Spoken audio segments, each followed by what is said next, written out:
la famille, de retour dans cette émission. Dans la deuxième partie de celle-ci, on va faire un joli voyage au cœur du patrimoine cinématographique africain. Pour cela, j'ai l'occasion de recevoir une dame et un monsieur qui portent un projet culturel d'envergure, la Cinémathèque Afrique au Cameroun, en partenariat avec le cinéma numérique ambulant. Aïssa Diaby est avec nous. Bonjour et bienvenue. Bonjour, merci de m'accueillir. Je suis fatiguée, je reviens je suis arrivée que depuis hier soir, donc je pense que je suis encore pas totalement atterrie, mais je vais bien et merci de m'accueillir sur votre plateau. Non, je t'en prie, moi ça ne me dérange pas qu'on me dise bienvenue, tu vois, rarement on me dit bienvenue, ça fait quand même du nouveau. Bonjour également, bienvenue. Bonjour. Merci de nous accueillir. C'est un grand plaisir. Ici chez nous en tutoie, j'espère que vous allez pas mal prendre. C'est bon. Voilà, super. Première question, rien à voir avec notre émission. Diplômé en licence Histoire africaine à l'université Panthéon-Sorbonne à Paris 1 et de master d'études internationales et européennes à Sciences Po. On envoie le rapport avec le cinéma. Voilà. Il y a un grand rapport justement, il y a un grand rapport avec le cinéma puisque moi je suis née et grandie en France, à Paris et il n'y a pas beaucoup de représentation dans les films qu'on regarde à Paris. C'est toujours, quand on regarde des films en France, les Noirs, la manière dont sont représentés les Noirs, c'est souvent sur des rôles subalternes. Ouais. On voit pas de super-héros, on voit pas des récits qui nous font rêver. Et on a besoin de représentation quand on est jeune. Et quand j'ai étudié justement l'histoire africaine à la Sorbonne, ça m'a permis de connaître les grands empires, de connaître l'histoire avant la colonisation et l'esclavage en Afrique. Et du coup, quand je regardais ça, je me disais, mais pourquoi on parle pas du Royaume Congo? Pourquoi on parle pas, je sais pas moi, de l'Empire du Sokoto, etc. Et je me suis dit, mais on a besoin de voir ces films-là à l'écran. Et en étudiant justement l'histoire, c'est ce qui m'a donné envie, après, de me lancer dans l'audiovisuel, le cinéma. Et après, bien sûr, je suis jamais décorrélée, on va dire, à la diplomatie culturelle. C'est pour ça aussi que j'ai fait des études à Sciences Po, en études internationales et européennes, parce que ça me permettait justement, en même temps d'évoluer dans le domaine de la diplomatie et en même temps d'avoir une casquette sur la réalisation, sur la représentation qu'on se fait aujourd'hui de l'Afrique et des Africains. Et je pense qu'il faut vraiment changer l'image et c'est pour ça que j'ai ces deux casquettes-là. Donc quelque part le rapport direct c'est au niveau de la préservation de quelque part de l'environnement historique, si on peut le dire, du patrimoine historique de notre continent. Exactement, il y a le patrimoine historique et aussi le patrimoine actuel, de montrer que l'Afrique c'est pas que la famine, les maladies, etc. C'est de montrer en fait toute notre culture, tout ce qu'on a de riche et de montrer ça au monde, de donner envie aux gens de découvrir nos pays. Et c'est vraiment dommage parce que ce cliché particulièrement, c'est beaucoup plus ceux qui ne sont jamais venus en Afrique qui pensent comme ça. Mais bon, on revient dans notre contexte. Merci en tout cas d'en parler. On revient dans notre contexte. Est-ce que quelque part tu peux nous expliquer, c'est quoi la Cinémathèque Afrique ? Alors la Cinémathèque Afrique, c'est une collection de films qui est gérée par l'Institut français de Paris depuis 2011, mais c'est une collection qui existe depuis 1950, donc d'avant la décolonisation en Afrique, et ça regroupe plus de 1800 films de cinéma, enfin de réalisateurs africains, dont les pionniers du cinéma africain. Donc on retrouve des œuvres de Ousmane Sembène, Djibril Mambéty Diop, etc. Et du coup aujourd'hui, jusqu'en 2019, cette Cinémathèque Afrique, elle était un peu restée aux oubliettes, on va dire, à l'Institut français. On continue de diffuser ces films-là à travers nos réseaux d'Institut français dans le monde, mais on ne la mettait pas forcément en valeur. Et surtout, parmi ces films, comme il y en a qui datent des années 1960 à 70, il y en a qui ont besoin d'être restaurés, sinon on les perd. Donc en fait, cette collection de films, elle appartient aussi au patrimoine cinématographique africain. Et aujourd'hui, on a reçu des fonds exceptionnels de la part du ministère de l'Europe et des Affaires étrangères en France pour pouvoir préserver cette Cinémathèque Afrique, préserver les films, les restaurer, mais aussi les diffuser. Aujourd'hui, il est important de faire connaître les films des pionniers africains aux jeunes Africains aujourd'hui qui vont pouvoir s'en inspirer, s'en approprier et créer d'autres œuvres originaux, etc. Donc nous, on est là pour ça, pour vraiment diffuser les films aussi de la Cinémathèque Afrique au plus grand nombre. Voyage au cœur du patrimoine cinématographique africain, c'est quelque part le thème de cette tournée. Pourquoi avoir choisi le Cameroun ? Parce que c'est le continent, apparemment. Quand on touche le Cameroun, on touche tout le monde. Ouais. Non, blague à part, mais parce qu'en fait, on avait déjà réalisé en Guinée avec mon association, et peut-être Patrick en parlera aussi, on avait déjà réalisé Ciné Nomade, donc des projections de films à l'intérieur du pays, on projetait dans les zones rurales. Et là, le Cameroun, c'est parce qu'on avait aussi un partenariat avec le cinéma numérique ambulant du Cameroun. Et on s'est dit, autant travailler avec eux à projeter des films de la Cinémathèque Afrique, dans 3 localités au Cameroun, et de faire découvrir ces films-là à la jeunesse camerounaise et aux populations camerounaises. Alors Patrick, on parle d'autres choses certainement avec toi, on parle de l'objectif principal de cette initiative. Certainement, on parle forcément de la préservation du cinéma africain. En dehors de cela, quels sont les autres objectifs qui vous tiennent à cœur? Personnellement, pour avoir fait le cinéma ambulant en Guinée, ce qui me tient moi à cœur, pour répondre à votre question, c'est le côté formation. C'est-à-dire que se déplacer dans plusieurs localités et puis faire participer justement les habitants même dans une réalisation cinématographique, à savoir tenir la caméra, écrire un script. Bon, c'est fait très rapidement, mais avec des bonnes équipes qui encadrent vraiment bien, on va dire, les différents acteurs. C'est ça, moi, qui m'a tenu à cœur. C'est-à-dire qu'aujourd'hui, pouvoir aller dans une localité où ils n'ont pas facilement accès à la télévision, voir des jeunes créer un film et ensuite s'émerveiller devant le fait qu'il soit projeté le soir même, en fait c'est ça le plus important. Bon, en fait il n'y a pas seulement le volet projection, il y a également un autre volet formation.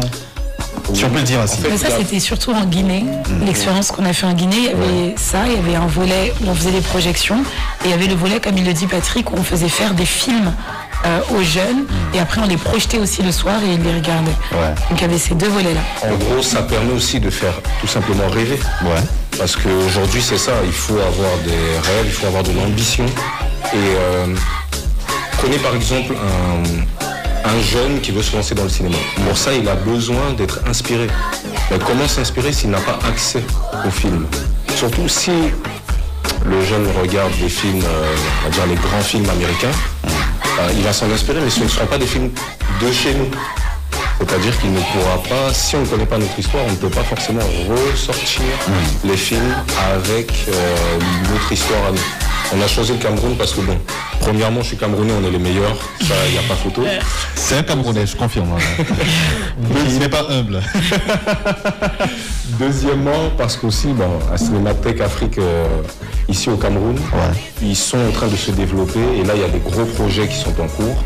Donc, c'est aussi une façon de pouvoir toucher le continent, continent au sens large.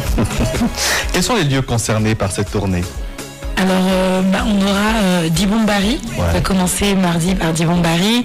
Ensuite, on aura un quartier de Douala qui s'appelle, j'ai plus le Boko, le quartier de Boko.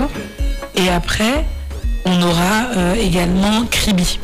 Donc, on a à Kribi, on va faire 2 projections. Donc, il y aura 3 localités qui sont concernées par c'est par ce cinéma ambulant. Moi j'appelle ça du cinéma ambulant parce que on va dans les localités, on projette sur grand écran des films, on met des chaises et toute la population qui sort, etc., qui vient regarder. Et surtout à la fin des films, on crée aussi un temps d'échange avec le public. Donc ça permet aussi de voir qu'est-ce que le public a retenu de ce film-là. Et souvent les films qu'on projette, c'est des films qui abordent certaines thématiques de nos réalités africaines, que ce soit sur le droit des femmes, que ce soit sur l'égalité homme-femme, ou que ce soit sur l'écologie, les droits humains, etc. Donc ça permet aussi de rebondir et d'échanger avec la population.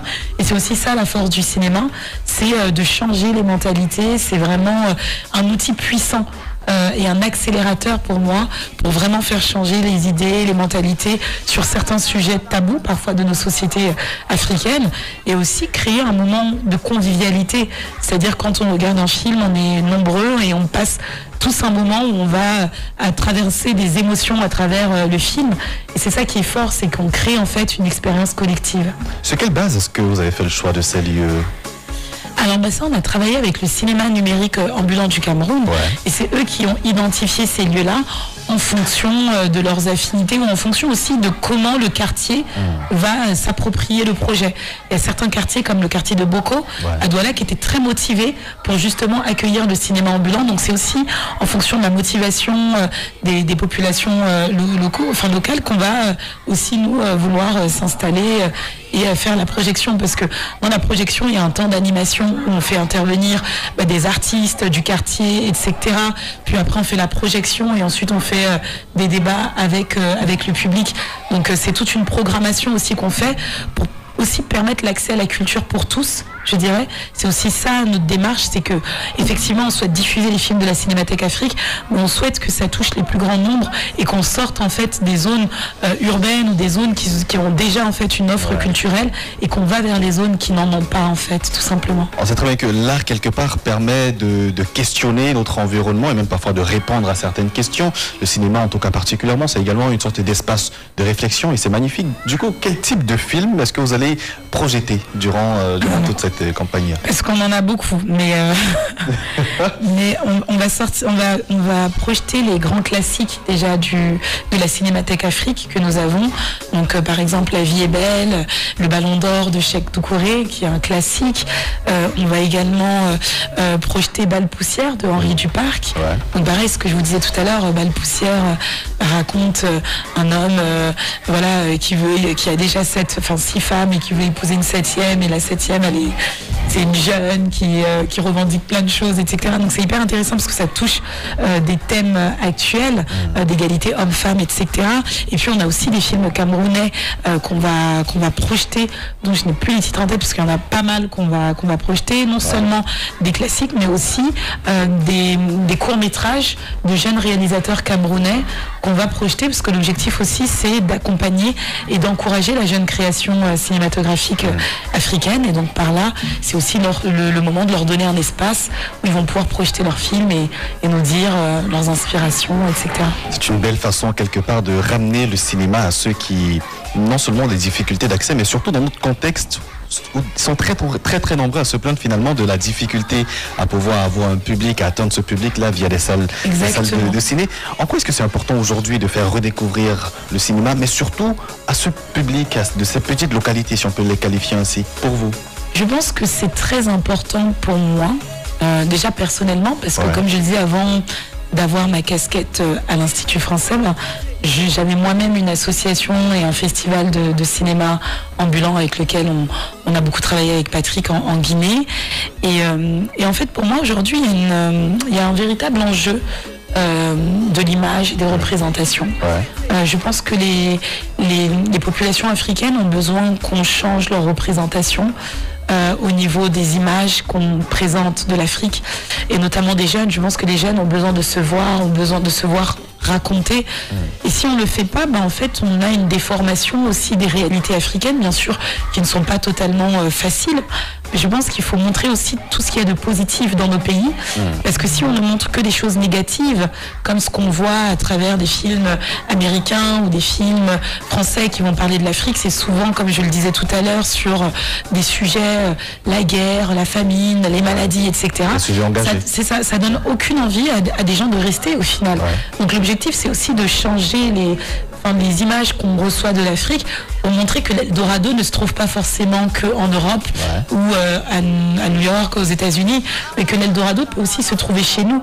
Et pour moi, c'est une véritable guerre d'image dans laquelle on est aujourd'hui, où il faut changer l'image qu'on a du continent africain, et ça se raconte aussi avec le cinéma, les films, etc.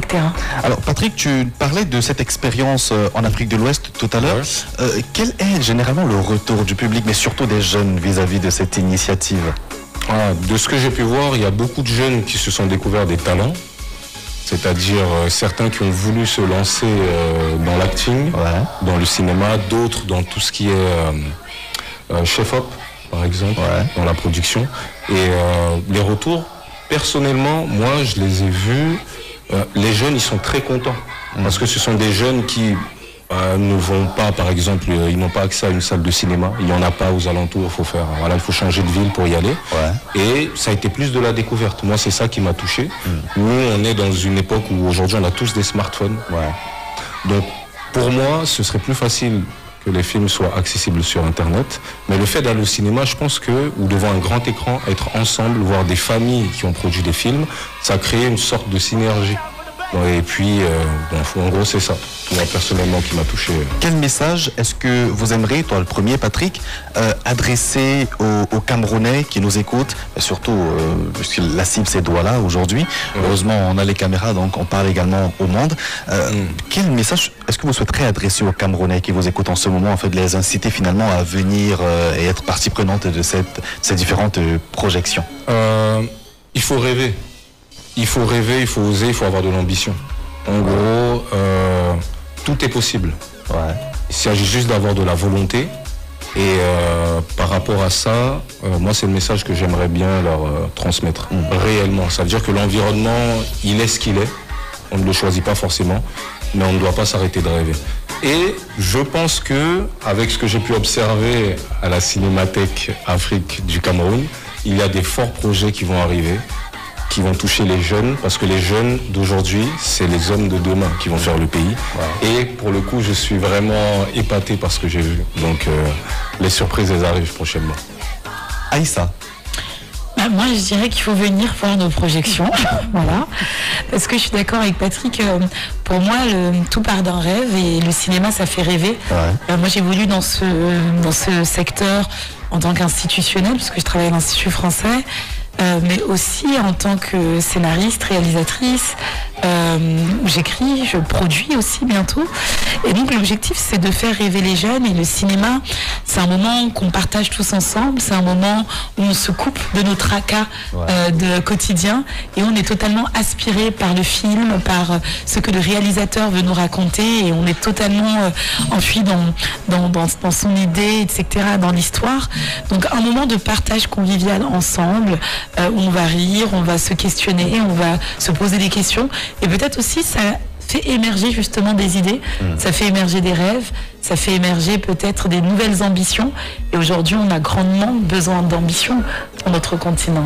Où peut-on retrouver le programme en entier de cette initiative? Est-ce qu'il y a des pages ou des numéros à contacter? Oui, alors sur l'Instagram de la Cinémathèque Afrique et aussi sur les réseaux sociaux de l'Institut français, donc notamment de Douala, l'Institut français de Douala. Vous pouvez aller voir les différents réseaux sociaux et normalement vous aurez accès au programme, aux différents lieux où on sera, et également à l'Institut français de Paris. Allez, pour celles et ceux qui souhaitent en savoir un peu plus, n'hésitez pas à contacter le numéro 698 15 81 25. Le 698 15 81 25. C'est un grand plaisir de vous avoir aujourd'hui. L'émission se passe bien jusqu'ici, tout va bien? Oui, tout va bien. Patrick, ça va? Ça va très bien. T'as dit tout à l'heure que tu étais Camerounais. Camerounais, c'est sûr que tu es Camerounais? Oui, je suis né en Commando à Douala. Il prononce bien. Et après, j'ai eu, je ne sais pas si on peut appeler la chance ou pas la chance, mais de partir justement en France pour suivre mes études. Et puis, j'ai fait ma vie là-bas. Et quand je peux, je reviens directement à la maison. Là, le but dans un avenir proche, c'est vraiment de revenir à la maison, pour ma part. J'ai vu l'Europe et moi, je veux manger le macabo ici. Aïssa, toi, tu es originaire d'où? Moi, je viens de la Guinée. Laquelle? Quand on dit Guinée, c'est la République de Guinée, mais la capitale, c'est Conakry. Parce que les gens disent Guinée-Conakry, mais ça n'existe pas comme pays. Non, c'est qui, avec Guinée-Bissau, Guinée équatoriale? Nous, notre pays s'appelle République de Guinée. Ah, d'accord. C'est tout. Pourquoi tu n'es pas camerounaise? Parce que je suis guinéenne. C'est quoi ton problème? Pourquoi tu fais comment pour ne pas être camerounaise? Nous aussi, on a un côté, on a de l'ego, les mandingues là. Mais j'aime le Cameroun. Et puis, voilà, je suis aussi avec un Camerounais, donc... Ah oui, donc du coup, tu as voulu te rattraper en étant avec un Camerounais. Exactement. Ah d'accord, oui, c'est très bien. Qu'est-ce que tu penses du Cameroun? Je viens d'arriver, donc j'ai vraiment hâte de découvrir. Je pense que je vais me prendre une petite semaine pour découvrir justement des endroits. Et du coup, si vous avez justement des jolis sites à me conseiller, grand plaisir, quoi. Moi, j'aime beaucoup plus, je suis un amateur d'art culinaire. Moi, je te suggérerais de manger la banane malaxée. Il y a le ndolé, il y a le locoque. Il y a tellement de repas. Lui, il connaît bien, oui. C'est quoi ton repas préféré? Moi, c'est le macabo. Moi, c'est le macabo. Le macabo sous toutes ses formes, râpé. Sous toutes ses formes. Le macabo, le manioc. Bon, le ndolé, j'aime bien. Le mbongo. Certaines périodes, pas toutes. Et le coquille, hein. J'aime beaucoup le coquille. Moi, j'aime toute la... C'est même pour ça que je veux rentrer à la maison. Même si, pour moi, notre cuisine, c'est la meilleure cuisine, c'est la plus riche, tout simplement. Il faut part très bien. Et quand tu dis ça, regarde les ongles, tu vois, pour ne pas dire que non, c'est la Guinée qui a le truc. Non, mais la Guinée, c'est très bon aussi. Hein. Ah bon? On a de... Oui. Les recettes sont très bonnes. J'aime bien, moi j'aime beaucoup la Guinée. On aime les pères fondateurs finalement de notre unité africaine. C'est vrai qu'on c'est fictif, l'unité africaine. Mais c'est Couturé, tu vois, Big Love. Mais je sais que ça te fait mal quand même de ne pas être camerounaise. Heureusement, tu t'es rattrapé quelque part. Tu penses réellement, comme les autres, que les Camerounais, ils sont trop, on appelle ça comment, centrés sur eux, ils ont un nombril incroyable, tu vois. Je pense que tous les pays africains, enfin tous les Africains ont cette fierté-là dans leur pays. Parce que moi aussi, quand je pars en Guinée, les Guinéens sont très fiers d'être Guinéens. Et c'est vrai que les Camerounais, ils sont très fiers d'être Camerounais. Mais c'est bien. Je pense que tout le monde est fier à son niveau. Un artiste guinéen que tu aimerais bien nous conseiller de suivre? Alors, il y en a beaucoup. Hein. Un artiste actuel ou Actuel, oui. Actuel, moi j'aime bien Soul Banks, qui est un artiste guinéen, mais qui fait du R&B et qui mélange un peu avec nos sonorités guinéennes, etc. Il y a sa femme aussi, qui est la fille de Mori Kanté, donc un des grandes voix de l'Afrique. C'est même pas que de la Guinée. Mori Kanté, c'est vraiment une grande voix de l'Afrique. Et sa fille, elle s'appelle Manamba Kanté. Et elle chante ce qu'on appelle le mamaya. Donc vraiment les musiques mandingues où elles vont vraiment chanter. Donc elle fait du mamaya et c'est très beau ce qu'elle fait parce que c'est un peu modernisé aussi. Et je trouve que les artistes féminines, en tout cas aujourd'hui africaines, je trouve que elles arrivent beaucoup à parler des sujets d'actualité, des femmes, de l'émancipation, tout en restant avec leur culture et leurs valeurs. Et ça, je trouve ça assez extraordinaire. C'est également passionnant. Tu parles quelle langue en Guinée? Moi, je parle le Djaranké. On dit bonjour, comment? On dit Tanante. Et au revoir? Alumbotoma. Alumbotoma. Alumbotoma. Alumbotoma. Alumbotoma. D'accord. Donc je vais te dire au revoir tout à l'heure. Mais ici, chez nous, au Cameroun, on parle le camfranglais. Déjà entendu parler? Non, c'est ce que je disais tout à l'heure, je connais pas. Ton artiste préféré au Cameroun, c'est lequel? Alors, mon artiste préféré. J'aime beaucoup Charlotte Dipanda. J'aime beaucoup d'autres. J'ai plus en tête le nom, mais Charlotte Dipanda, c'est ma préférée. Il faut lui apprendre le camfranglais, mon frère. Oui, c'est en cours. D'accord. Écoute, je te fais confiance. Ici, on dit Ango au quad, par exemple, ça veut dire on va au quartier. Ango. On met le français et l'anglais dans on, c'est en français, go, c'est en anglais dans Ango. Ça te dit? Ango au quad, par exemple, tu visites 2-3 coins de chez nous. Avec plaisir. Écoutez, c'était un grand plaisir de vous recevoir. Je peux vous retenir très longtemps.